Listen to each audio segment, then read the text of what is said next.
so sweet. Beasley gets it back. Beasley. I mean, I think probably a lot of it has to do with a big shot for a rookie who's been struggling this game.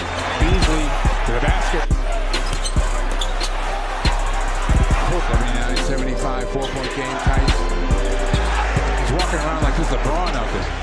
Well, they were calling him MVP earlier.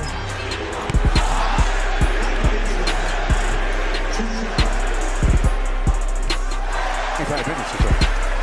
Oh, yeah, Takes it. Makes it. More for defending.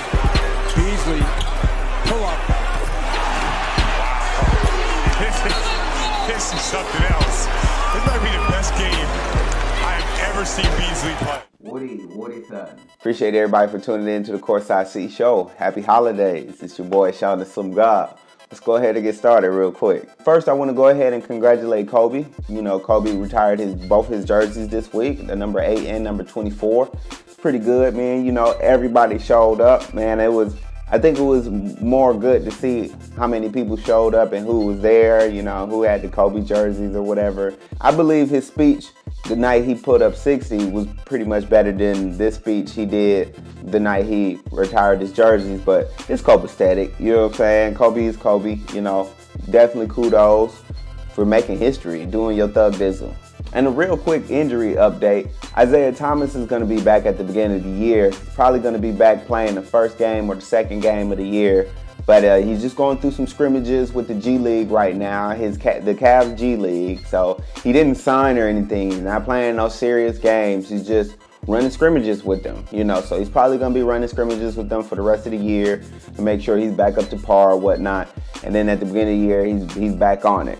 You know, but more importantly than that, he had an episode out on his book of Isaiah. I thought it was real important. So basically, he documents his summer or his off seasons, you know, and this was the episode where they called him and told him he got traded. You know what I'm saying? I thought it was pretty convenient that he had it all recorded or whatnot.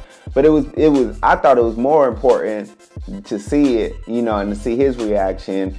And what surprised me was his two boys' reaction. So, you know, if y'all get an opportunity, go check out YouTube, Book of Isaiah, last episode that he put out. Man, it's a pretty good episode. And then I want to talk about the streaks that went on. So the hottest streak that I talked about last week was Houston Rockets. Houston Rockets was on a nice little streak. And Kyle Kuzma had a career night, just straight busting Houston Rockets bubble. You know, I'm talking about turned up on them. And then James Harden even put up 51 points and they still lost, which was strange. But, you know, come to find out, Chris Paul got injured that game. So the next game that they played, not the following day, but the day after, they ended up having a nice, good little lead. James Harden put up 30 points in the first half, playing against the Clippers. And then Austin Rivers bust their ass and showed out again. I'm talking about he was stroking. I'm talking about, like, I ain't never seen him with that much confidence. But, you know, it was really good comeback that the Clippers did. And I don't know what's with Houston, man. It's making me look like Houston's not ready to go to the finals. You know what I'm saying? With little moves like that, it's just making me scratch my head, you know. So basically, it's really making me think that if Chris Paul's not on that court and Chris Paul isn't giving that confidence to James Harden, I don't think they're going to be able to do it. They're pretty much the same team as last year's. Hopefully, you know, they can figure that part out. You know, I think they're still going to be number one. I think they're still going to be able to do their thing. You know, nobody's going to be able to stop that three-point threat. But consistently beating one team in the playoffs, you know, one of the great teams in the playoffs, if you can stop them, like I said, man, Trevor Ariza is the X factor. So we'll see how that comes out.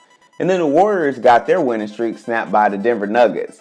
The Denver Nuggets are like the Memphis Grizzlies right now. You know, since Fizdale got fired, you know, I did say they were going to go to the playoffs, but since Fizdale got fired, you know, they don't know what to do. You know, so the Nuggets are kind of like that squad that's going to fight to the end, you know. So I definitely like what the Nuggets are doing. The Warriors is fine. They're okay. You know, Steph Curry just isn't there. That's the only issue that they're having right now. But they'll figure it out. So the next two winning streaks that's pretty hot right now is Toronto. And Toronto has a 6-game winning streak right now. And OKC. So let's go ahead and get into OKC. OKC is actually 7-3 their last 10 games. Looking really good. They're coming back. you can really see Russell Westbrook just being Mr. Triple-Double now. You know, he's not deterring to these other players that he has on his team. He's going back to the basics. You know, give me the ball, let me do what I need to do. And it's been confirmed that Carmelo has took a back seat in being one of the primary scorers. So I really got to give a shout out to the coach. You know, Donovan, he's really doing a good job, you know, trying to mesh those three players together, you know, and finding the right spots and finding the right roles that they need to be playing on that court. So kudos to OKC for getting back on track, for real, for real. And then I want to go ahead and get into the rookies. So lately, if you haven't noticed, a lot of the rookies have been getting praised. A lot of rookies have been getting kudos, shout outs, talk tos at the end of the game, you know, and that's been very interesting because this is pretty much one of the first years you've seen that. You know, so it's kind of like this was a good year for the draft, you know what I'm saying? They got some pretty decent players. You know, just Saturday night, Donovan Mitchell talked to OKC squad, and, you know, and they all kind of, you know, gave him the nod like, you that deal. You know what I'm saying? Kyle Kuzma's been getting praised. Kyle Kuzma got praised by KD. KD told him that, you know, he should have been a lottery pick. You know, that was a steal that the Lakers got.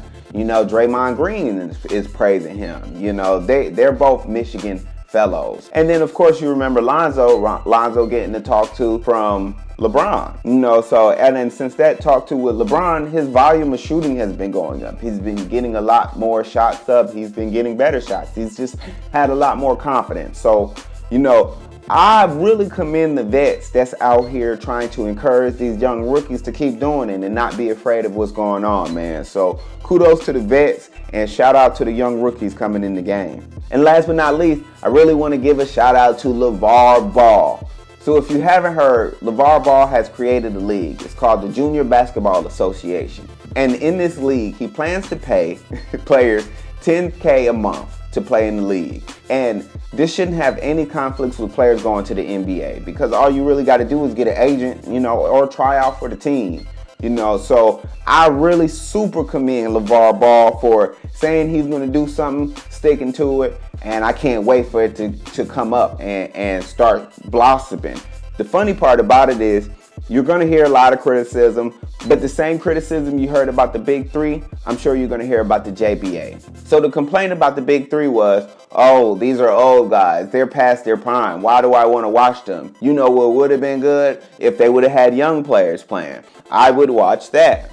So now, Lavar Ball is creating a league to where not only are these players getting paid, but they still have the potential to make it to the NBA. I wonder how much more criticism he's going to get for doing something that is needed. This is a necessity right now. So, you know, again, shout out to Lavar Ball, man. I'm going to keep praising him. You see the hat, man. I'm going to keep giving him all the praise till he does something that's just outside of the culture, basically, you know, so straight up like that. And with that being said, again, happy holidays, man. I hope everybody enjoy the seasons. Happy New Year. I'm definitely going to see y'all next week, man. Ain't no quitting here. Peace.